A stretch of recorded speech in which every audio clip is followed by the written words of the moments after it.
Hi everyone, welcome to Fat to Thin Senior RNY. I'm Raven, I'm 76 years old and I'm getting ready for gastric bypass surgery. Medicaid has approved this surgery, and as of yesterday, November 8th, Friday, I met my doctor for the first time, Dr. Mark Leduc. I didn't put up the video yesterday because I didn't get to see Dr. Leduc until 2:30, an hour and a half drive. By the time I got home, the sun was down, and my lighting is sunlight. So today's the day. In this vlog, I'll be talking about why I chose RNY and when I will be operated on. And if you're curious, please join me on this journey and continue to watch and comment. I'm still learning too.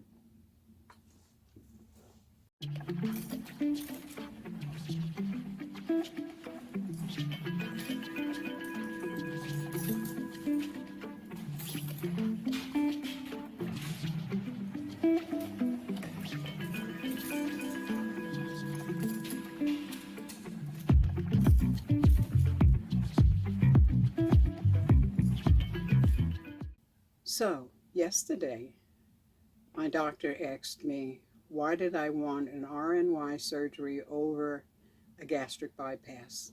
I didn't have a cohesive answer. I wasn't prepared. I don't know why I wouldn't. I should have been, but I wasn't.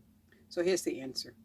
The real answer is that I have a tremendous sugar addiction, particularly the gummy bears and sour balls. And I really question taking gummy vitamins because that kind of keeps me in wanting the sugar thingy. I blame it on my mother. It's her fault. When I was a kid, I went away to Fresh Air Fun Camp. In New York City, they took the city kids out of the city and they either stuck them in the woods at camp, or you went to a family who was willing to take children during the summer for a couple of weeks. I ended up going to the camp where there was woods. My brother ended up going with a family. Of course, I was a New York City kid. I didn't know nothing about woods. And I definitely was not really happy about all those creepy crawlies out there. But anyway, so I went to this camp. When I went, my mother gave me this little tin of sour ball candies to take with me. When I got to the camp, they took away all of the foodstuffs from every one of the kids. And they told us under no circumstances are you to keep anything in your tent, because we slept in a tent that had a wooden floor. It was about 2 feet off the ground. But it was wooden floored and then went up part of the way of the side, but the majority of that tent was canvas. And so knowing that they were going to take my candy away from me, I snitched a few of them out of the tin and I handed over the tin. But that night I had to put them somewhere, so I stuck them under my pillow. Well, I woke up in the middle of the night with this raccoon trying to get this candy from underneath my pillow, and I jumped up and screamed and hollered and danced and carried on big time. Of course, I got caught with all of that candy. What I didn't think about, and I think about now as an adult, that there were bears out there. And it was bad enough with the raccoon because I didn't know what the heck that thing was that had hands and was trying to get up underneath my pillow. You know, that wasn't really it. At any rate, I was really pissed off at this raccoon because I had to give up the last of my candy. What it didn't steal, I had to give it up. And so I was there for 2 weeks with no candy, and I was just upset the whole time. And then, of course, I blame my mother for other things. And like, for instance, she used to make the stickiest lollipops I've ever tasted or seen anywhere. These things, you know, I've got false teeth now. So, you know, you people who have false teeth know that you can't eat certain things like bubble gum and whatnot because they'll pull your teeth right out of your mouth. Well, my mother's lollipops were kind of sort of like that, except that I didn't have false teeth at the time, but I felt like my teeth were being pulled out of my mouth. You know how it goes. So I blame it on her. Okay.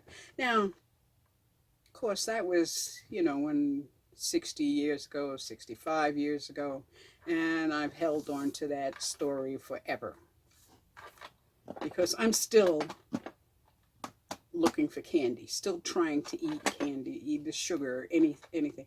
And if I don't have it for a couple of days, I am actually going through withdrawal.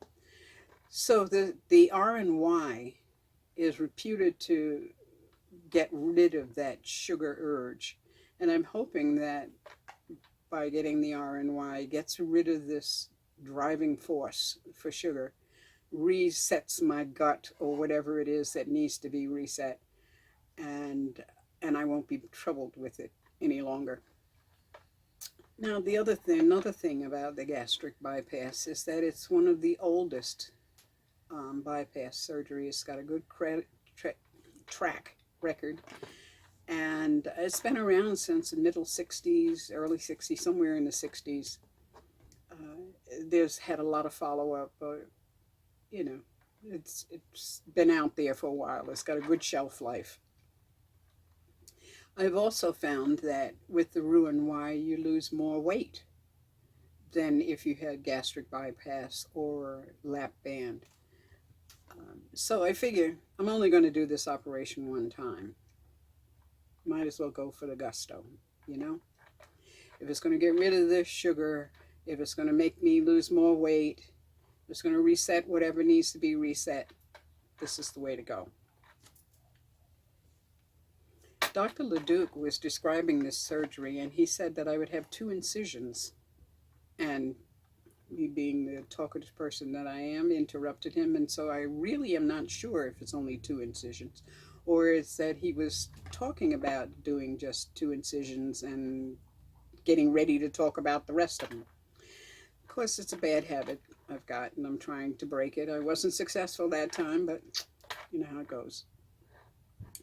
Anyway, he said that the scheduling was a matter of the availability of the robot. And I said, robot? And I'm thinking laparoscopic surgery with the tubes they stick in your body and that kind of thing. But it turns out there's actually a robot. And he's not even actually, nobody is standing over you while this robot is working, because the doctor is sitting somewhere over at a console someplace else doing the surgery through all of the circuits and things. Very interesting. I put a link down below to one of the machines. The surgery that it shows is very graphic, but intensely interesting. So if you're into that kind of thing, check out the descriptions below. Okay? And then, so there I was, excited yesterday because I figured, I'm going to find out the day that I'm going to have this surgery. And actually, when the nurse came back, she said, we could do this on the 25th of November. I said, yes, go for it, go for it. Yeah, that's sweet with me.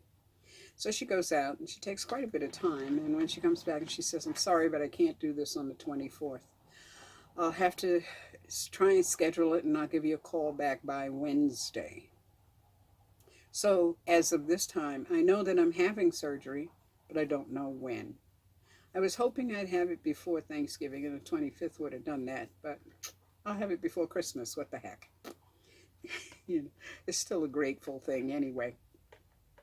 So, well, in all of my excitement and whatnot, and I left the place and was coming the hour and a half home, and I realized that I'd forgotten to ask a bunch of questions. So when I got home, I emailed my patient advocate, and I asked her, how do I get into the patient portal? What vitamins to take after the surgery? Because they didn't talk about that.